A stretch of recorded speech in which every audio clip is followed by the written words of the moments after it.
The night he got down on one knee in our living room, I wasn't thinking about the future, I was thinking about how his hands were shaking, how his voice cracked when he said my name. I barely got a yes out before I heard something crash in the bedroom. He tried to laugh it off, but I could see the panic in his eyes. My heart was pounding as I walked down the hallway, already bracing for some ridiculous surprise, maybe a hidden photographer or a friend filming for TikTok. Instead, I flung open the closet door and there she was, his so-called ex, clutching a baby with his exact eyes.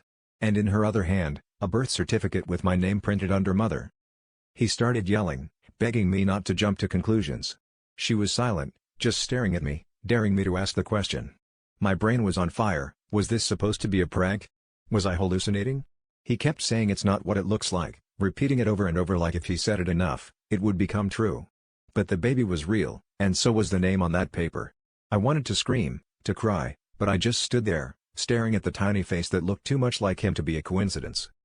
She finally spoke, her voice low and shaky. He told me you couldn't have kids. He told me you wanted nothing to do with this.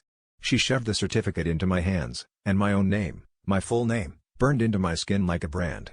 I turned to him, demanding answers, but he just broke down, sobbing about mistakes, about not wanting to lose me, about trying to fix things before I ever found out. Every word made me feel smaller, like the ground was crumbling beneath my feet. The twist?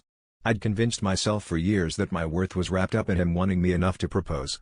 I'd ignored every red flag, every gut feeling, just to keep the fantasy alive.